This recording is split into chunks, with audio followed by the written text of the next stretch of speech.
All right, hello and welcome to another edition of Video Games to the Max. I'm your host Sean Garmer. Here with me today, not Mark Morrison, is the headman at the Outer Haven, Keith Mitchell. How are you, Keith? Yo, he's here? Oh, you mean me? Yo, what's up, Yeah, everybody? yeah. I thought I was getting fired or something. Shoot. All right. Well, I mean, like, how's it been going? How's the website doing? All that. I mean, we could be here all day, but the gaming space is an interesting space for indie websites. I'll say that. Obviously you have to go. I don't say go against, but you have to coexist alongside the major sites and the major influencers and all that fun stuff. So it's always an uphill battle, but we're still here. What can I say? We're still here. Yeah, exactly. And we'll be talking about the big things that lie ahead in Summer Games Fest. That is right around the corner here. Yeah, I just put in vacation time for that. Can you believe this? Putting in vacation time to actually watch shows and talk about shows. I mean, I'd rather be over in California, but that's not happening. So I agree with you there. It would be so much better to just be there and be in California. If it wasn't because we're like transitioning right now to work from home, I would have asked off to do this as well, because normally I like to be off during this time so we can watch all this stuff. Like you said. The funny thing about all this is, we had got invited to E3 yet again, and of course, E3, we won't talk about the deceased, but we were supposed to be out there because it didn't happen. I was like, well, I'm not going to take off vacation, and I decided to put all my money into a project that we're working on that needs to hurt and wrap up. So I don't have any money to go out there, even if I wanted to. So it is always better to cover those things there in person if you can, but sometimes life hands you these things. Lemons. Exactly, the lemons. So we'll be talking about that. Keith is playing a heck of a lot of Street Fighter 6, and he'll give his thoughts on Street Fighter 6, and we'll have a few more things to talk about concerning Xbox and Microsoft, and a whole bunch of the Meta Quest 3 got announced as well. We'll get into a few other things, all that and more right after this.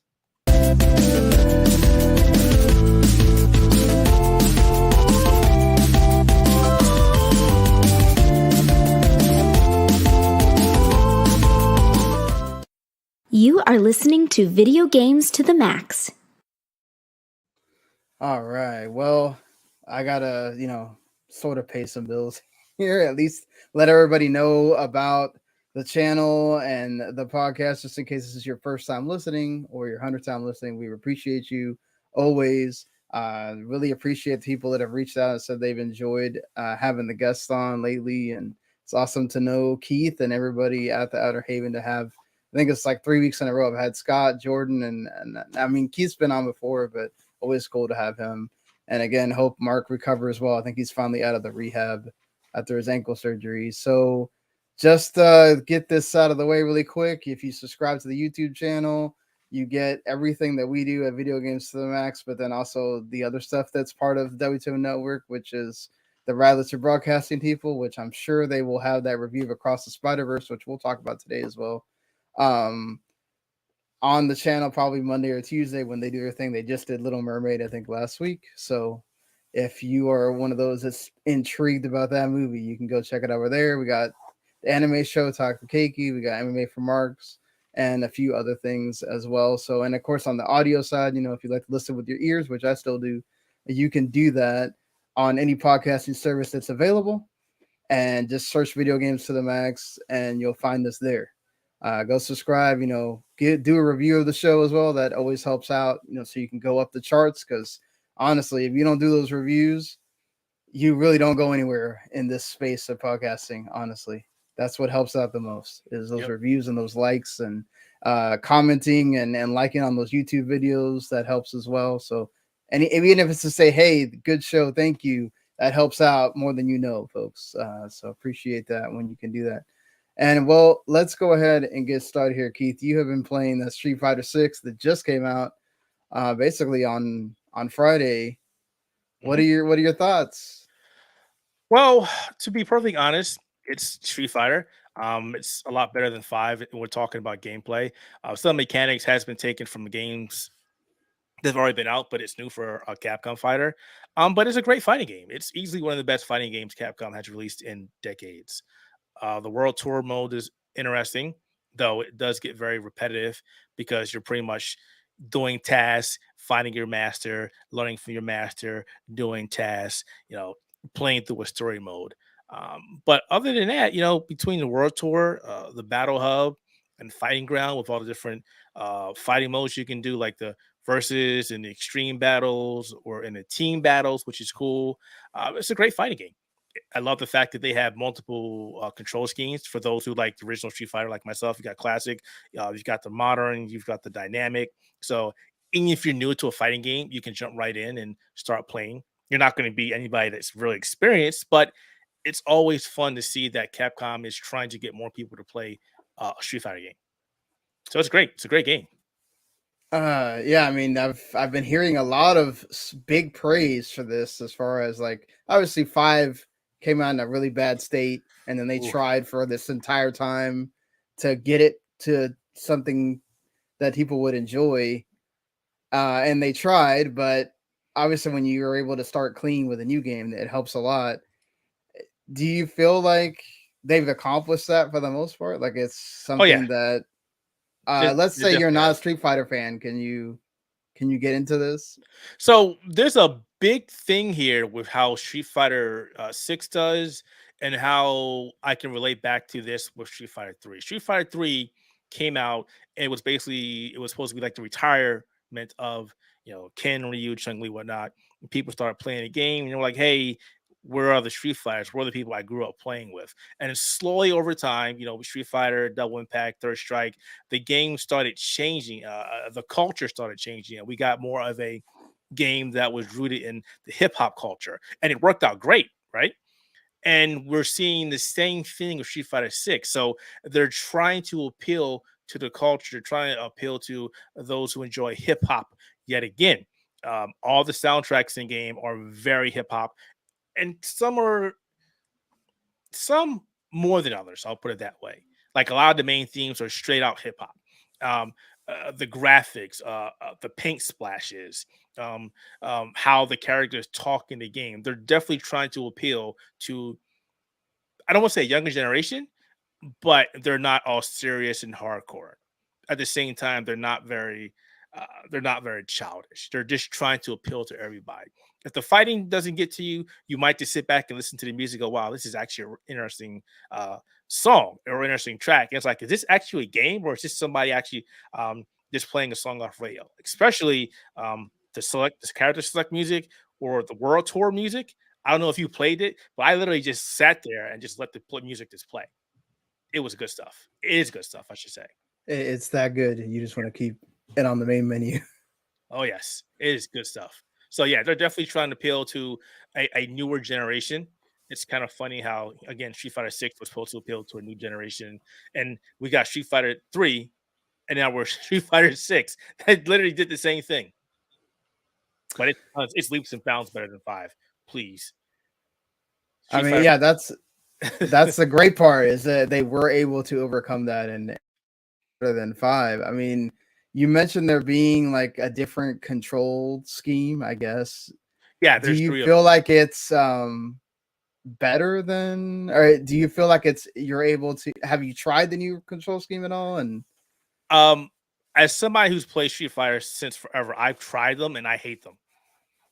It's not okay. that it's bad, it's just I'm so used to the classic controls. So a good breakdown of this is like the modern controls is basically if you tack a button, it's like chain combos that you really don't have to put any thought or effort in. You got a light attack, a medium attack, a heavy attack, a special move. You can map your drive impact and your drive parry. There's basically nothing that you need to do on your own. The game will do it for you.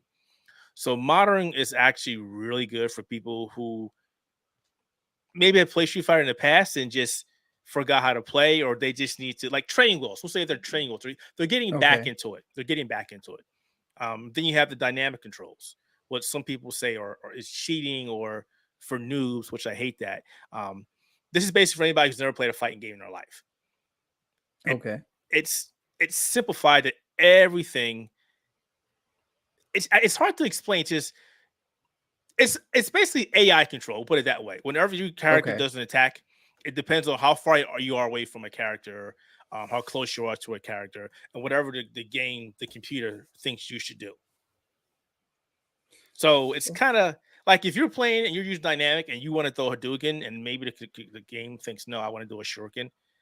Maybe it's not for you, and maybe you want to do modern. That you still have to do something. But yeah, dynamic, I'm not really feeling. If you told me to play with dynamic or modern, I would go to modern any day. Dynamic is weird. It's very situational. Yeah, that seems like I don't know why I would want somebody like making the decisions, I guess, for me. But It's just like if you were just like back in arcades, right? Back in the day, you would just come up to an arcade, you know what the heck you were doing. You just you're right. spamming You a press button, the spamming a buttons. button. Yeah, and it does whatever that. Okay. I can see how, if you're just wanting to play, like bring somebody in and just say, hey, let's play. And you don't know how to play that. I guess that works. Yeah, it's good stuff though. I'm glad that they added it. On the sidebar, I know a lot of people are like, this is dumb. Why are people doing this? I've heard a lot of hardcore Street Fighter people or hardcore fighting game people say this, which is really dumb. It's great for Capcom to do this, to get more people playing this game, because Bandai Namco has done the same thing with Tekken. Tekken 8's got the same stuff, guys. Sorry. We'll have to wait to see what happens this week for Mortal Kombat. Chances are they'll probably have something similar. Yeah, I mean, the whole point is to get more people to play your game. Oh, yeah. Because the more people you can play your game, that means more people buy your game, more people are playing online. It helps with getting more DLC and that kind of thing. So I never understood the whole, like, let's nicheify our game more and gatekeep it for just us. Because that's how some people are. It's the mentality. I can relate this to another certain community that I love dearly. I won't mention it, but I'm pretty sure since you've known me for quite some time, you know what I'm talking about. Yeah. So I can kind of relate to that. So you mentioned the new control scheme, but there's new stuff in this game from 5, right? Like they have a new meter. And so what's interesting is there's a difference between Street Fighter 5 and Street Fighter 6. One of the big things is Street Fighter 6 has a resource bar, and it does so many different things compared to what Street Fighter 5 does. So one thing that everybody who is aware in Street Fighter 5 is that it has a stun bar. You get attacked so many times, you go into a stun mode or stun status, and you're in trouble. Well, in Street Fighter 6, you kind of have that, but it depends. So when you're playing in Street Fighter 6, you have this resource bar, and depending on what you do, for example, a drive impact or a drive parry, which is great. So you don't have to know how to do a parry or have a character have a parry like some characters don't in Street Fighter 5. You can just press 2 buttons and it will automatically parry, and it will keep parrying as long as you hold the buttons down. But when you're holding down those buttons to parry, your resource bar slowly dwindles. And when you run out of that resource, you go into what's called burnout. Burnout is bad because you now take more damage when you're hit, and you can be stunned now. As long as you have a resource meter, you cannot be stunned. But at the same time, if you're getting punched in the face or you're constantly blocking, you also will lose your resource. Oof. And if you're constantly throwing out a drive impact, which is basically, you've seen it where the character will do a move that looks like it's paint being splattered, and it will smack a character. If say we're fighting and I throw out a drive impact at you, if you're blocking, it'll push you backwards. It's a great way to get some space between you two. But if you're about to do a move like a fireball and I do a drive impact, it will crumble you. It's like a meaty and leaves you open for attacks. But again, that uses that resource bar. So if I keep throwing out drive impacts for no reason, I hurt myself. Resource will refill slowly over time, or the more aggressive you are. So the resource bar has you have to pay more attention to what you're doing. You really have to. Plus, there's also your EX moves in the game, where basically are upgraded versions of your special moves. So Fireball can turn into an EX Fireball. Was in 5, was in 4. But now this also uses this resource bar. So a lot of this game is more resource usage more than say 5 ever has been. So you have to pay attention to what you're doing.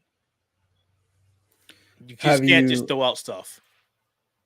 Yeah, so you have to be paying attention to that drive bar because you might not know that it's totally used up, and then I saw that if you get close to a wall, it'll like double stun you. Oh yeah, the wall bounces are nasty in this game. Oh, they very much are.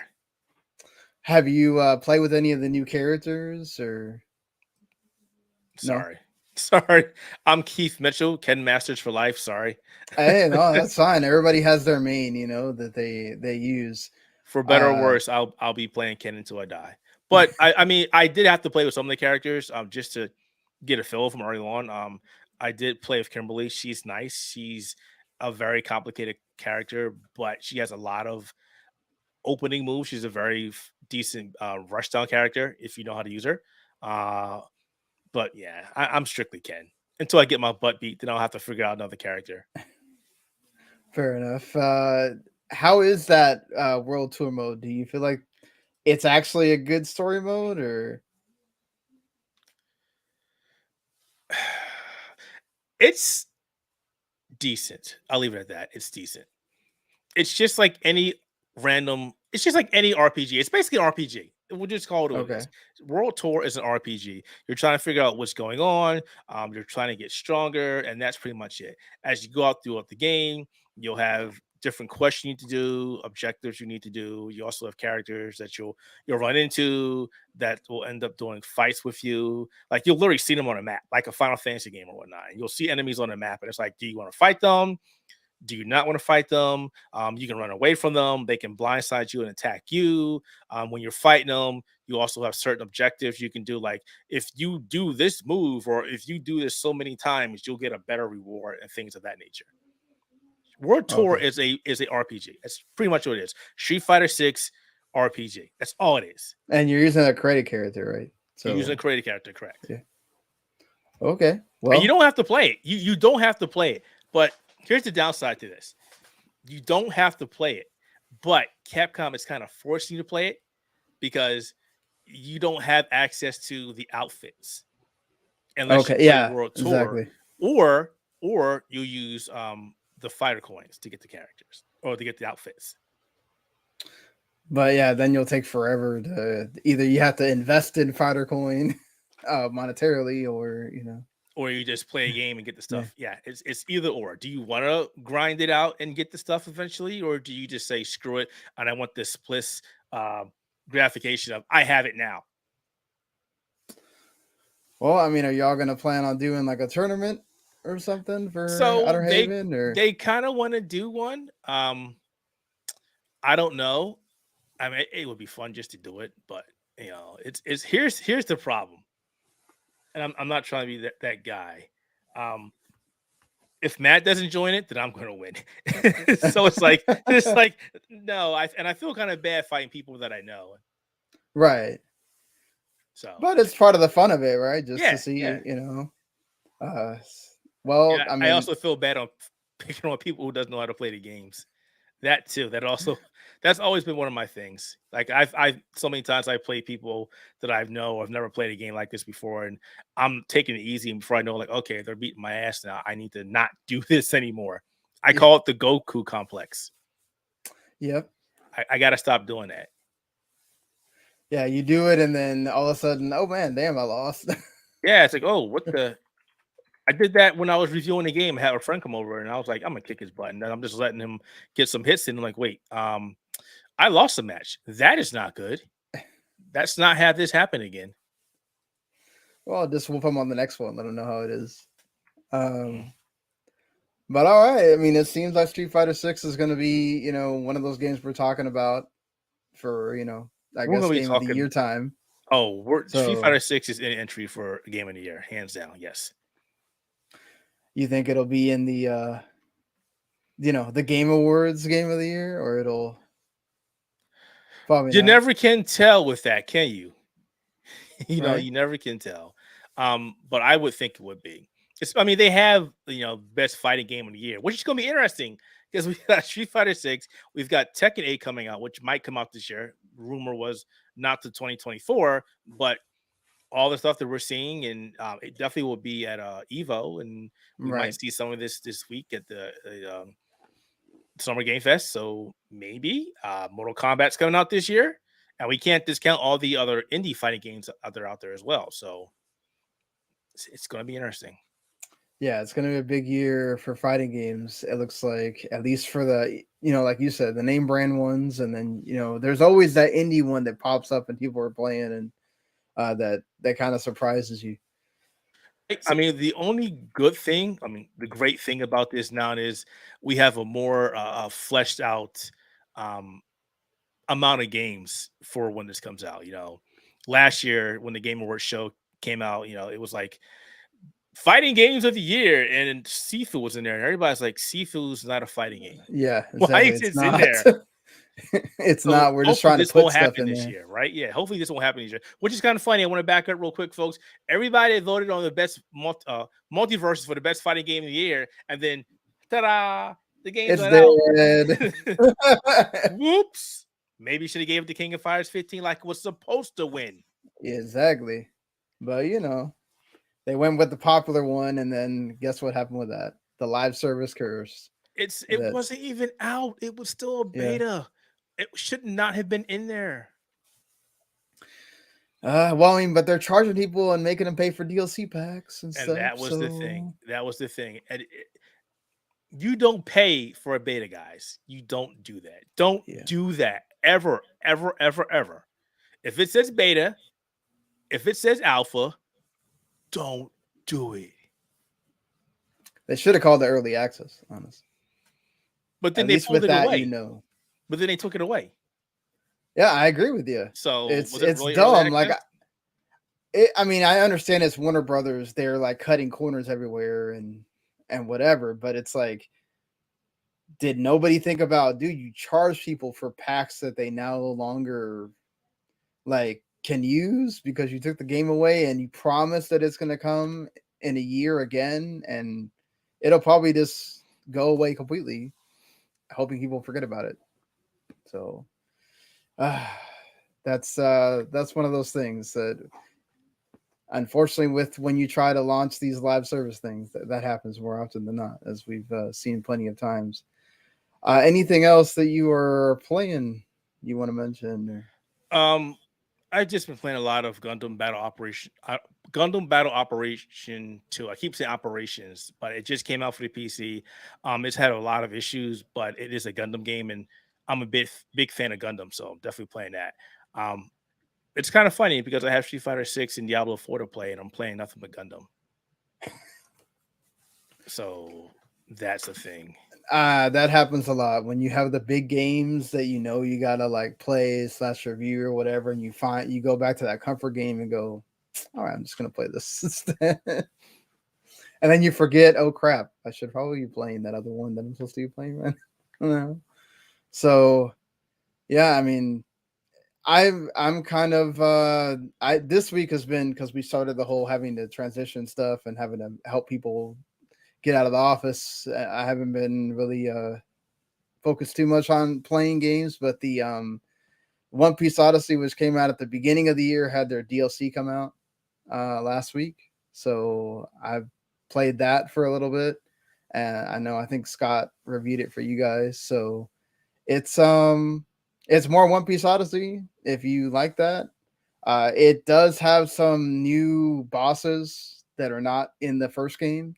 And it also makes you have to play some of the same bosses again, but they're more powered up because there's this black box that's taking over everything, and you have to basically set the worlds right again and all that stuff. And you do get to carry over whatever you did in the actual game. Whether you do need to kind of, I would say, be close to the end or at the end to play this, because you're going to want to be like leveled up pretty high, because these are high powered enemies. But they also do help you, because pretty much like every battle that you go through now is like a set piece. It's not like just roam around the world and fight people like it is in the original game. So you gain like 2 or 3 levels every time you do a fight. So they'll level you up pretty quick if you are kind of like, let's say, halfway through the game and decide you want to start there with that. So, but it's pretty cool. Bandai Namco doing DLC for it. I appreciate that. A lot of their anime games are kind of like, mid, and then they wind up just going into the ether, and you don't really hear them talk much about it anymore. Yeah, that's the big thing about anime games, especially anime RPGs. But it's good to see that they're actually doing something with this, especially with this IP. Yeah, because I mean, this is actually one of the IPs where they have had pretty good games for the most part. Especially the Musu one is the one that's been consistent, and this is probably their best of the non-Musu games. So glad to see they're supporting it for sure. Let's get into some topics here that have been happening this week. A big one that came out, which is funny to me because it would have been, I think, more useful to have when we were having the original discourse about Redfall. But this is why you have investigators and people like Jason Schreier and all that at Bloomberg doing these kind of things. Basically, he interviewed a bunch of a bunch of the devs and other folks that worked on Redfall from Arkane, and they pretty much said that they weren't really big fans of this idea of ZeniMax pushing them to do a live service game. You can also kind of tell that back in 2018, when ZeniMax was basically hoping that they would get acquired, they were going into this direction because they really needed to have consistent player bases and things that are generating money, obviously. And yeah, then you find out that almost all the people that worked on Prey left during development. They had other issues, low pay, low funding. And then Microsoft stepped in and said, yo, y'all keep doing your thing, and left them alone. And then we know what happened. Do you feel like with this story that came out, does this absolve Microsoft now of getting the blame? Or does this show why Microsoft should have gotten involved earlier? Where are you at with that? No, it doesn't absolve Microsoft. It doesn't. Because they, I was talking to Matt about this, and he makes a valid point. They were still the management. I know Microsoft wants to take a hands-off approach to a lot of these things, but when this was kind of like, hey, there's some problems going on, they should have stepped in and say, what the hell is going on? Yeah, I think to me, that whole report that came out towards the beginning of when the Redfall issues were happening, or when Redfall came out, of nobody really believed in the game. To me, if you're saying nobody really believed in the game, then maybe you should have just canceled it. Like, why? I understand they're only developing it. There's already a lot of resources given to it, but if you're not going to try to make it better or delay it more so that it can be improved, what's the point of releasing it? Because now you have this sort of stain on the development team and you, right? So I don't know. Just sometimes this idea of be totally hands off, for me, just it doesn't work when you're a big publisher that needs hit titles. Yeah. I'm sorry. I need you to look at your message for a second. My message? Yeah. Okay. Oh my gosh. Yeah, I gotta. Okay. No problem. I am so sorry to you and everybody. I really wanted to be on here, but I gotta go take care of that. All right. No, I understand, man. Do what you gotta do. Give me a rain check. I don't know when I'll be back, but yeah, I gotta take care of that now. Okay, no problem. All right. Sorry. Later. See you guys. All right. Well, I don't want to discuss personal issues on air there, but yeah, I don't that kind of like leaves me stunned there, because at least when Jordan had to go last time, I kind of, this is more of a wasn't supposed to happen kind of thing. Unfortunately, that freaking sucks. But what I will say is that honestly, this Redfall thing, Phil Spencer was right when he did that interview with Kinda Funny and said, hey, we should have done better. We should have gotten involved earlier in the process. And unfortunately, we didn't. And now we've learned that starting now, we're going to get involved. And to be fair, they obviously had a lot more chips on the table with Starfield, right? Starfield was going to be the big game. It is the big game. I don't believe that it has to be the 11 out of 10 game. I do think it needs to be a great game. I do think it needs to be a game that causes people to want to subscribe to your service and keeps them playing, and not something that they play for a couple of days and then go, okay, next month I'm done subscribing. It needs to be what Starfield, what Fallout, what Elder Scrolls has been for them, which is a game that you keep playing over time because it hooks you, as they have been with their RPGs. So it makes sense that Microsoft decided, you know what? Okay, we're going to push everything, all of our chips to the table to Starfield. That's why it's getting its own direct when we have that, I guess we'll talk about with Summer Game Fest.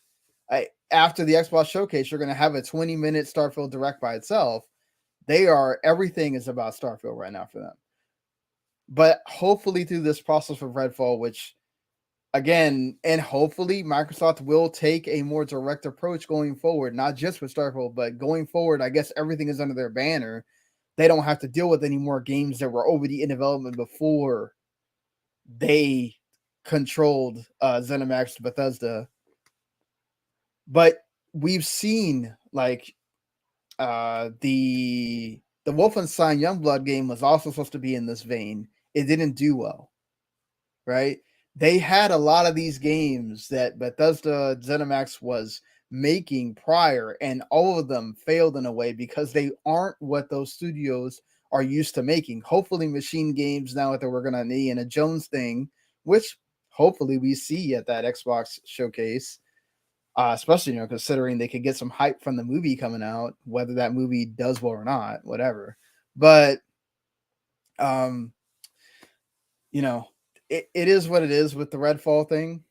I think I was seeing something online that I think Forspoken, which is also another game that suffered this year, had more players concurrently than Redfall, and that says a lot, I feel like, about where that game is. And I don't know what Microsoft's going to do with that in the future, if they're just going to kind of do the things they already sort of had planned for it and then it's gone. But I definitely don't see them doing like a Ubisoft thing of trying to improve it and try to make it, a game that was worth checking out later on. I think they're kind of better at cutting their losses and moving on here. And I'm sorry if, again, I'm going to have to just do the rest of this solo, I think, unless, Keith can come back. So just letting you know, I'm already here recording. I don't want to have to stop this and then redo it later because I may not have an ability to redo it later. So, I guess let's move on to another Microsoft thing here. The kind of big thing that's been going on with Microsoft this week, and obviously it's been going on with Microsoft since they announced the merger, is this Activision-Blizzard acquisition has taken another turn, in that I think the previous week I had to talk about, because Jordan had left at that point, that the EU and China have approved the deal now. So South Korea approved the deal this week. So really it is just coming down to the UK and then the FTC kind of settling whatever they're going to do with that lawsuit. Lena Khan is being investigated. At this point, even it's now becoming a political issue with the FTC. So that may go on for a while, but Microsoft is really considering, according to Bloomberg, that even though the UK has this block where they cannot even acquire any kind of interest at all in Activision-Blizzard while this is going on. They may go ahead and close this acquisition, which means they would try to end it and start the process of merging together officially, even though the UK and the US have this sort of stop measure put in place. And they don't want to do it, but Brad Smith says that's an extreme option, and they would consider withdrawing Activision from the UK market or just bypassing the UK entirely. They could honestly just make another company and stick it in the UK to distribute the games, or they could just completely remove Activision from there and just not put their games in the UK at all. And obviously that would put a lot of pressure on the CMA to reverse their decision. In July, supposedly they're going to hear the appeal. So we will see if any of that is changed by the fact that they got this expedited appeal. But also they have this agreement with Activision that sort of makes it to where they have a certain date by which they have to close, or they have to pay like $3 billion to Activision-Blizzard unless they renegotiate, which obviously if you renegotiate, that's a lot of other things that now come into play. And then Activision-Blizzard, even though they want to be acquired, Activision-Blizzard could demand more at that point because they know that, you know, Microsoft's not being able to make this smooth sailing in the two regions where perhaps it matters the most for them. But I feel like Microsoft knows that they can probably get this done in the US, regardless of whether they have this block with the FTC, whereas the UK is, with the CMA seems much more of a where they're trying to be a bugaboo. They're trying to get something out of the deal that's exclusive for the CMA, whether it's money, whether it's some kind of other promises. That will obviously we'll have to hear more about that in July. But as far as that goes right now, that's where that's sitting. Is, you know, the UK is being a problem, and Microsoft's just kind of figuring out we're just going to bypass you entirely. So I was going to talk about the MetaQuest 3 in here, but that's really a key thing. He's a big tech guy. He talks about that. That's also a big Mark thing. He has the MetaQuest 1. Personally, with me in VR, I don't have the space to be able to even bother with that. And I don't want to do that topic injustice. So I don't feel like it's worth me discussing without him here, who would really be able to give thoughts on that. And also, I guess just to move on, Capcom put out a survey asking which Resident Evil game they want to see. You know, do we want to see remade next? I feel like I've asked Mark this question like 3 or 4 times every time we talk about Resident Evil 4 or anything that has to do with Resident Evil at this point, because, you know, it is, they're getting to that point where they have to make a decision with Resident Evil, right? Like, I'm sure there is a Resident Evil 9 in development, even though it has nothing to do with Ethan Winters or anything that had to do with Village or whatever, because that chapter was supposedly closed with the DLC, with the Rose DLC. So 9 would be a totally new game. I'm sure they're probably working on a new game. They've got the Resident Evil 4 VR for PSVR 2 in the works. But then after that, we kind of don't know. They haven't announced anything. They could announce something already at Summer Games Fest. Or they could have their own showcase later, or they could announce it at, you know, one of the other ones, like the Xbox thing or something. But we have something kind of Capcom has a little bit of time, right? Because Resident Evil 4 was able to sell extremely well. It's done well critically. Resident Evil 3 Remake is the only one that really caused issues because they took too much out of the game, right? Which then in 4, they said, okay, no, we're just going to try to make this game better and then switch some of the things around in the game, but the game's still what it was, right?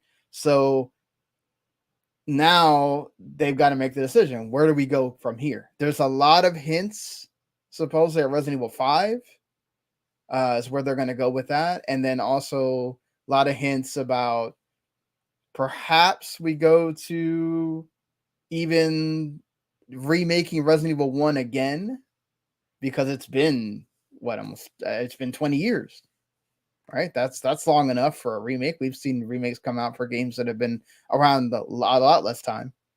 So you could do Resident Evil 1 remake again. So they have some choices there. I know if Mark was here, he would tell you that why not finish the whole story, which I agree with him. If you already have 2, 3, why not do Code Veronica? Yes, I know it doesn't have the numbered thing and it's a subtitle. It's the same thing I talked about last week with the whole Final Fantasy issue of when you remove the numbers, it makes everything kind of seem the same, right? So it won't have that number, but Code Veronica continues that story, and perhaps if you kind of lead in with that, it allows you to put that in, have that Code Veronica. And also they haven't announced the Separate Ways DLC yet, which people are expecting that they will for Resident Evil 4. So we'll see if that does get announced at one of these events. But my money would probably be on them. Probably, honestly, out of the two, I kind of would want to see them remake 1 again. I know you'll say, okay, well, you can go play that right now, but you could do the same with Resident Evil 4. So why not do 1 and you have 1, 2, 3, 4 remakes? And you can play those all together. You can make the stories work. You know, that's what they've been trying to do as well. Make the stories kind of feel sequential instead of kind of all over the place. So I would kind of like to see them remake 1 again before they remake 5. But, you know, we'll see what Capcom decides. And obviously, you can go and see if they actually, I don't know if this survey is still live or not. But they did have that survey, and if you voted, perhaps they'll go based on that and see what they decide. But I mean, we know Capcom's got a lot of things in the works already. You know, Dragon's Dogma 2. What's going on with Pragmata? We haven't seen that in a while. People keep throwing out those rumors of Dino Crisis, which feels like they've been doing forever. You know, whatever's going on with the next, Monster Hunter, that thing's doing extremely well for them. So they still got Ghost Trick to come out later this year. I think it's at the end of this month, actually. That's another game that I've been actually really excited for to come out. So Capcom's got a lot of things on their plate. They're doing extremely well in the sales. They just had Street Fighter 6 that Keith and I just talked about. So yeah. Capcom's doing great, and whatever Resident Evil they decide to make, I'm sure everybody will go buy it anyway, because right now they've been doing extremely well with all these remakes, and they kind of know the formula at this point.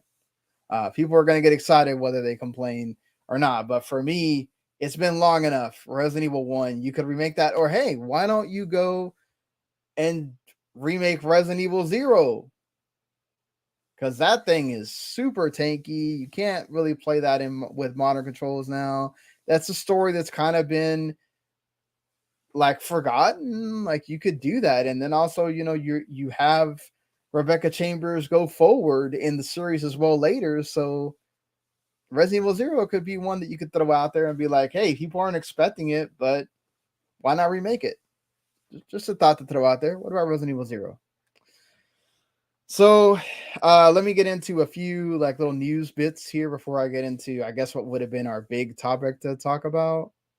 Nintendo just randomly shadow announced Everbody 1-2 Switch, which was supposed to be the sequel to 1-2 Switch. 1-2 Switch was like a launch game for the Switch. Of course, everybody bought Legend of Zelda Breath of the Wild instead, but 1-2 Switch still sold well. I think it sold like 3.5 million copies globally, and then it also did cost, I think it's like $50 at launch, and it was much more a party game.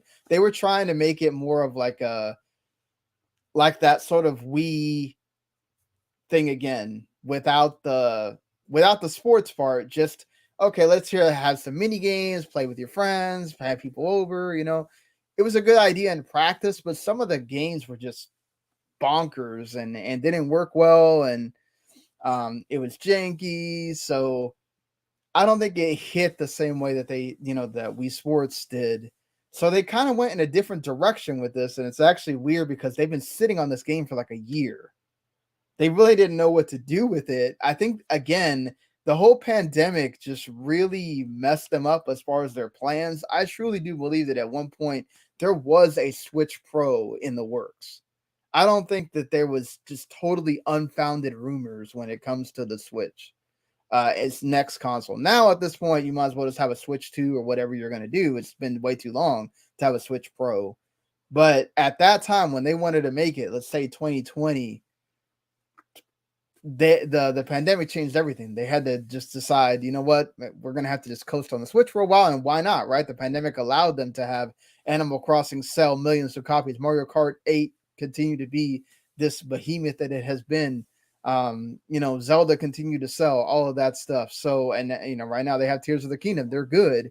I think also they didn't really believe in this game that much. So they kind of just said, hey, look, it's out there for you to pre-order. If you really, the only way you were going to know about it is if you're constantly on the Switch eShop.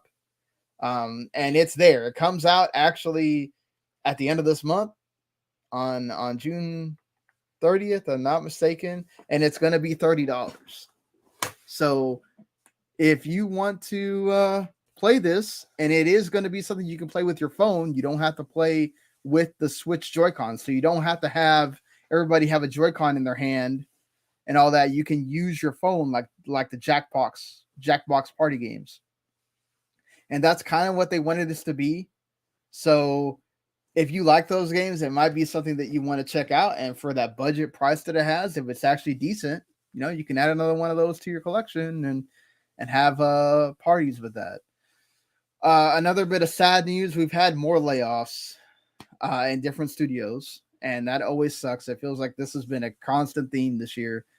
The Kirby support studio Vanpool has been completely shuttered. Actually, they actually recently helped HAL make both Kirby's Forgotten Land and the Kirby's Return to Dreamland Deluxe that came out this year. So Kirby's Forgotten Land was the big game last year. Kirby's Return to Dreamland Deluxe was the big game this year for them, as far as Kirby's concerned. And now HAL won't have that support studio to help them out because it's been shuttered.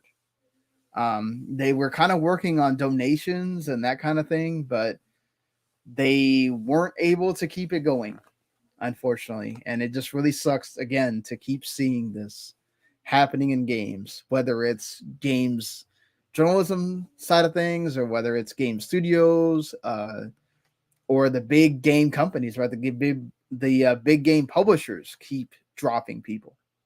So yeah, man, this has been unfortunate to see for what's going on with games right now. So that being said, I guess I'll go ahead and just get into the last part here that I was going to talk about. If you're joining now, I did have Keith on at the beginning, and he had to go due to a family issue. So I've had to do the last part of this show by myself, but we're at the end here. We know Summer Game Fest is upon us this week. And if you heard at the beginning, Keith asked off for it and everything. So he's going to be around doing, I'm sure, live reactions and things like that. I normally do ask off, but again, because we're in this transition where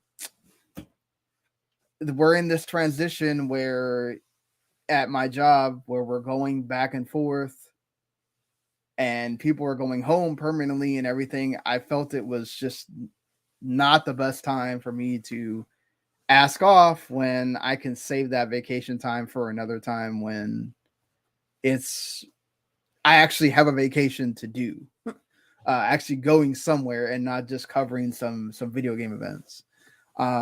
If it was more of like an actual E3 big time thing where everybody was having their conference and it was really going to be more of an E3, even though this is pretty close to what that digital E3 was. We have almost all the same events just under the same Summer Game Fest banner instead.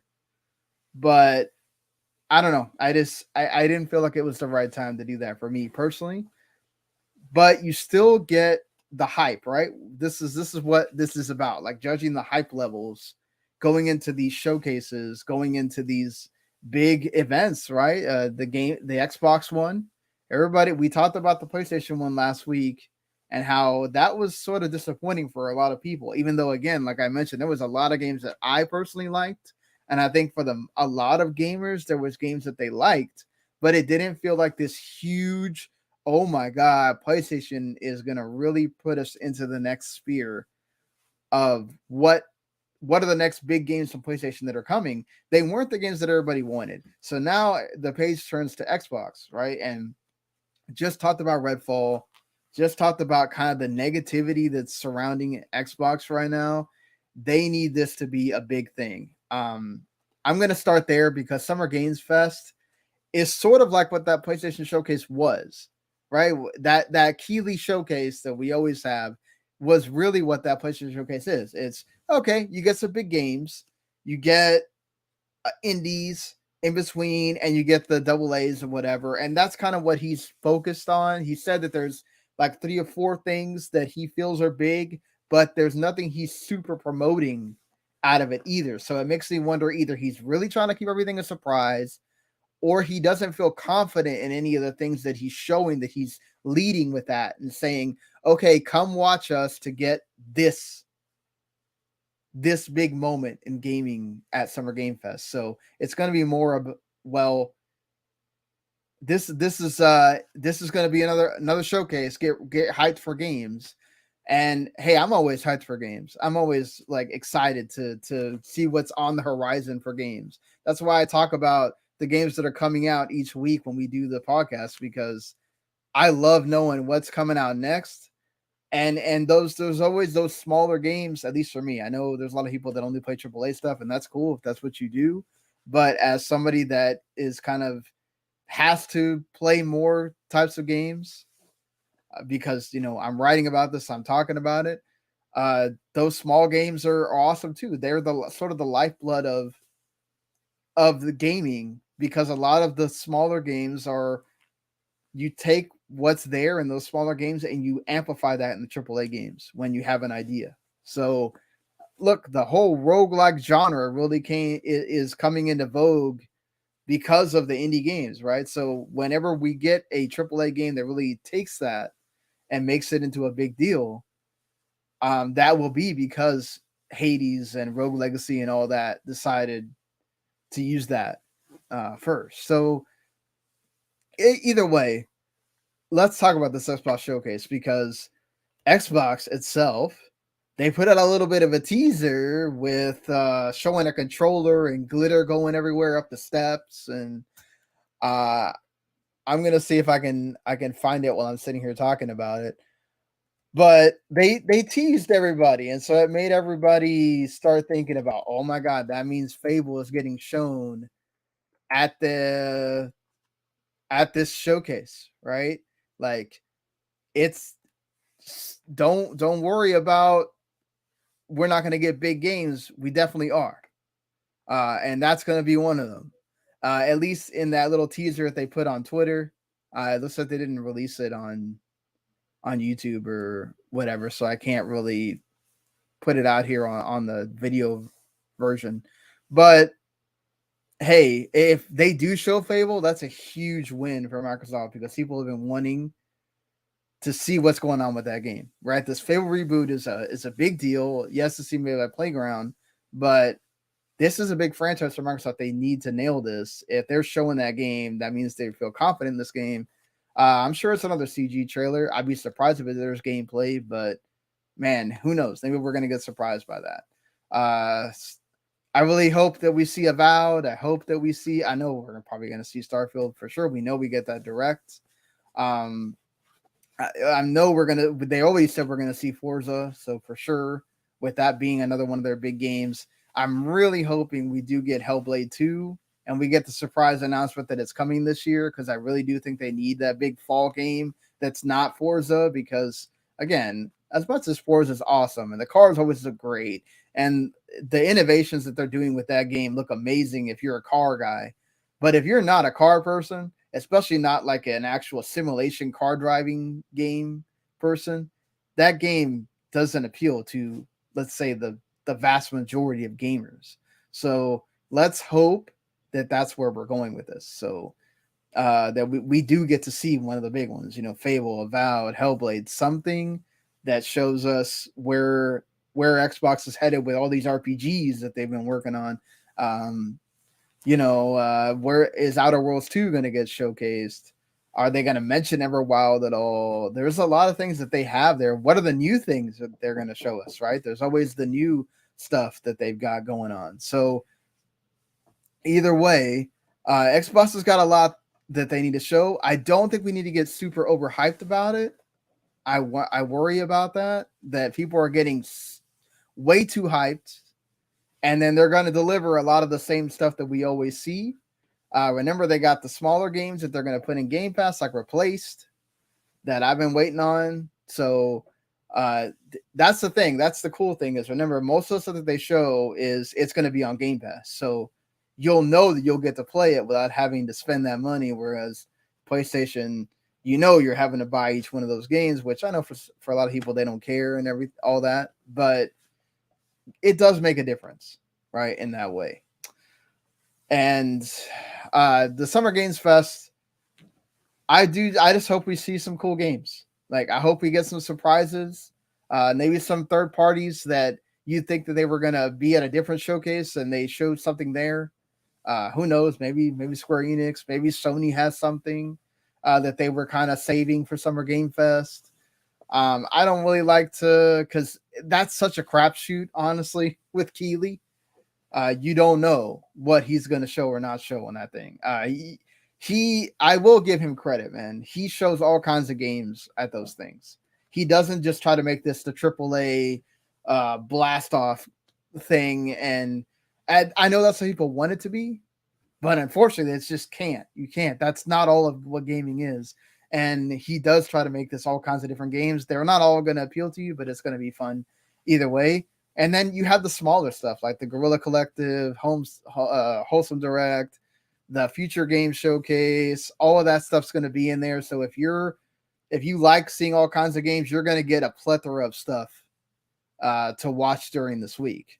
It starts with the Guerilla Collective on the 7th, and it keeps going all the way, I think, past the Ubisoft everything. So, we've got even the PC Gaming Showcase, which I know is not everybody's favorite, and even RGG's doing their thing. So hopefully we'll get some stuff on Yakuza 8, and that also, I'm sure we'll get stuff on that Yakuza Like a Dragon, or I'm sorry, it's not called Yakuza anymore. Like a Dragon Gaiden, the Man Who Erased His Name, which is that in-between story with whatever Kiryu was doing during Yakuza 7. So I hope we do get more on that, and they're doing that really late at night too, that's crazy. June 15th at 11 p.m. because obviously they got to show it in Japan. So yeah, there's going to be something for everybody, I feel like, by the time we get to the end of this whole week.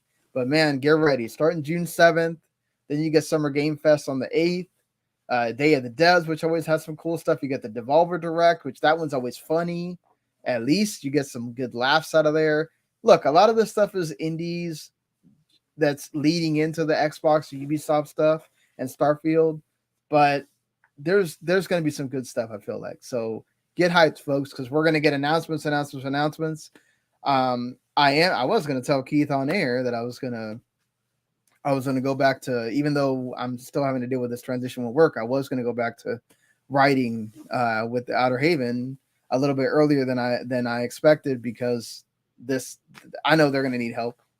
So any time we can get an extra news bit in there or news write-up thing, that will be helpful a lot. So I'll be writing pretty soon. Hopefully I can put in some links into the next show where you can read what I wrote about certain things. So hopefully you guys are hyped for Summer Game Fest, right? For the Xbox Showcase, for whatever it is.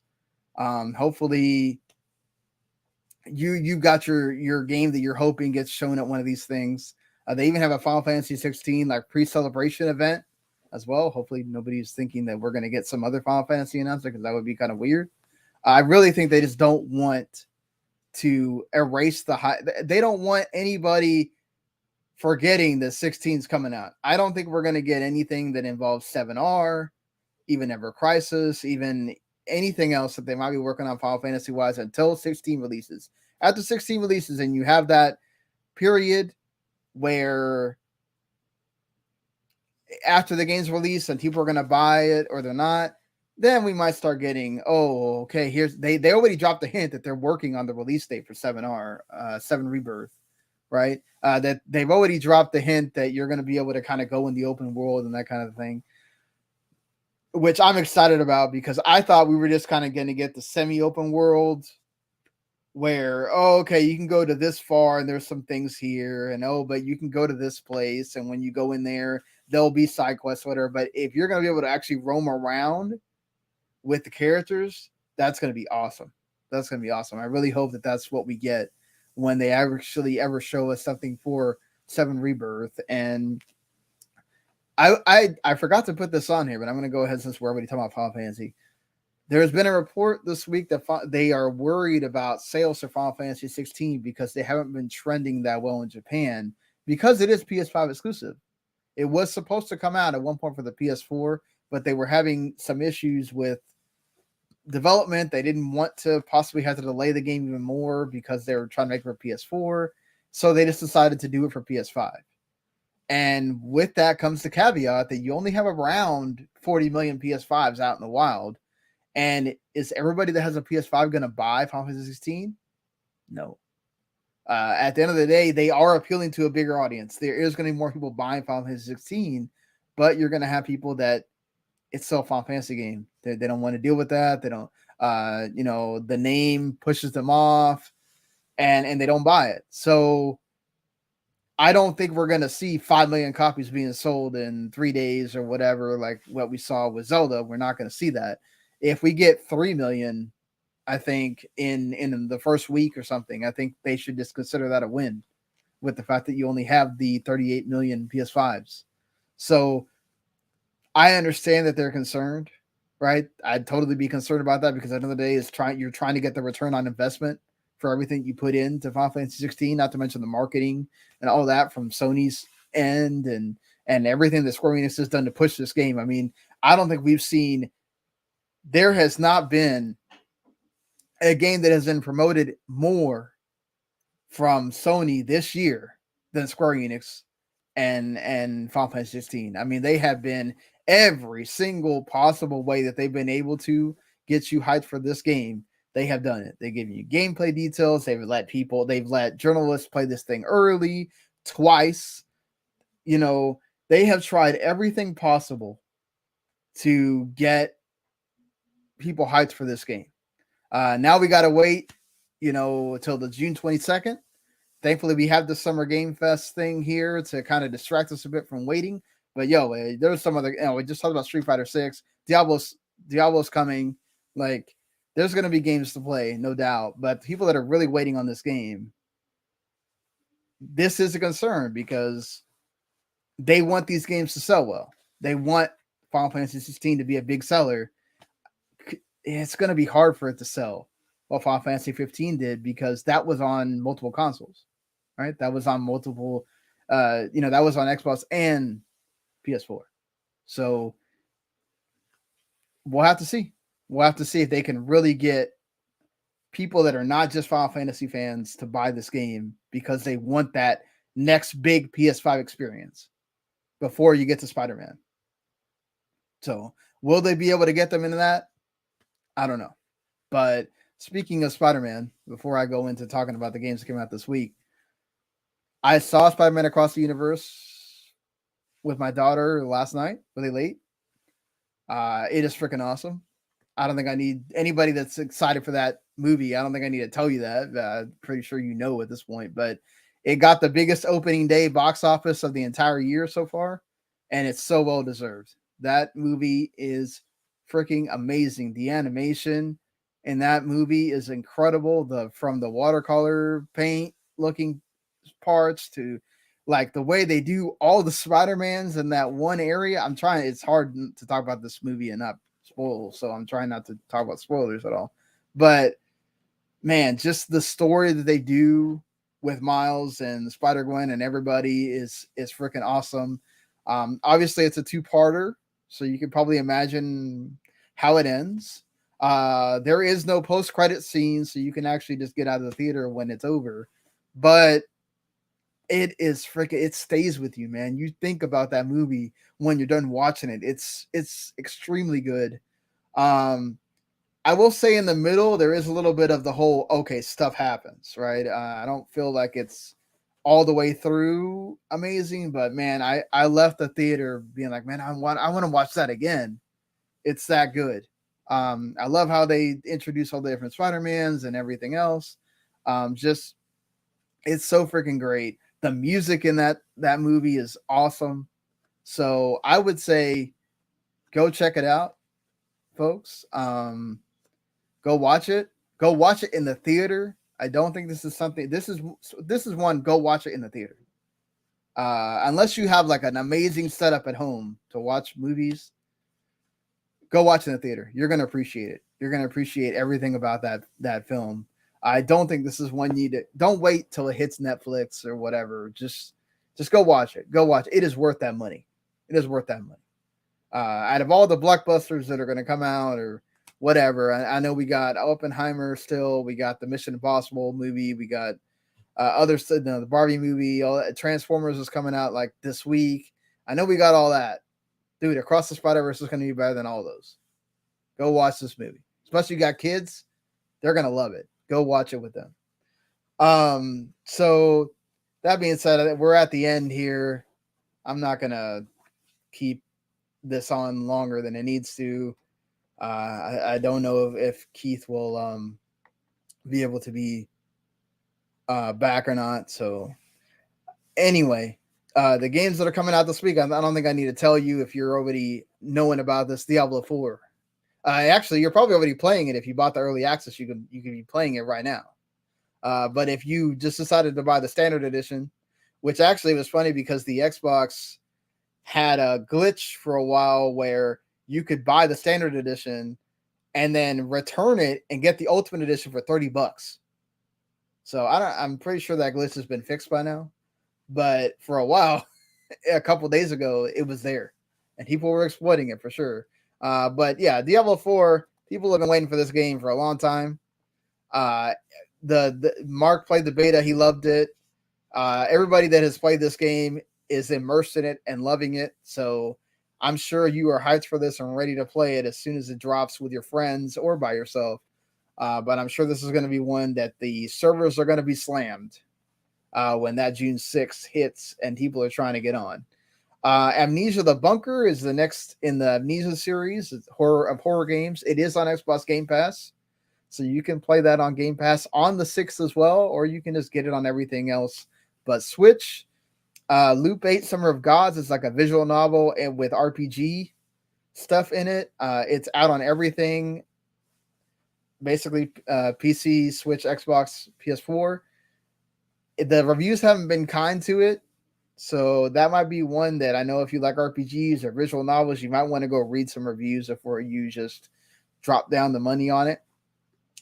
I know Scott was also reviewing this. The review actually might already be out right now, so you can go to outerhaven.net and go read that review. And Harmony, The Fall of Reverie, which is the next Don't Nod game, actually comes out first on PC and Switch on the 8th. Those are those narrative choice games that Don't Nod makes. This one looks really cool. It's like basically what the future is going to, what's going to happen in the future, and you kind of have to figure out what choices you want to make and what that will do for the actual future that does happen. So if you like those Don't Nod games like Life is Strange, I think they're doing Tell Me Why again free on consoles because of being Pride Month. So if you like those games, looks like Harmony, The Fall of Reverie is going to be the similar in that vein, and you can definitely go check that out there on the 8th. MotoGP 23, the next one in that series, is going to be out on the 8th as well. That's out on everything. And then you have this smaller game, Trip World DX. It'll be out on everything except Xbox, which is actually like an update or remaster of the original Trip World. It's like an adventure platform where you play as a bunny. That'll be out on the 11th. So, and that's all before we do the next episode of the show. There's a game called Goodbye Volcano High that I'm looking forward to that comes out on the 15th. So I'm going to see if I can get a review code for that one.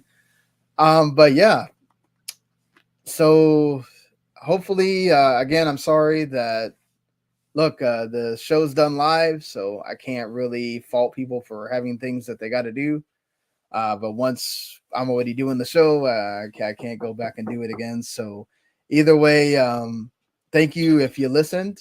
Really appreciate it. Hopefully you will keep listening each week or watching later on YouTube. Remember, you can subscribe. Go to youtube.com /@WTM Network. Remember, it's got that @ symbol, or I think it's just youtube.com/Wrestling to the Max Pod. You can go that way and hit subscribe, follow, ring that bell so you get everything we do. Remember, we don't just do this show, Video Games to the Max. So it's the Radler show. Again, they're probably going to review Spider-Man Across the Universe, which is much more of a movie review style. They do a great job over there. They give you the numbers. They do awesome on those reviews. So I definitely think you should check those out. Todd the Keiki does anime. They do everything that's new. They talk about pretty much everything on those shows. You should check those out as well.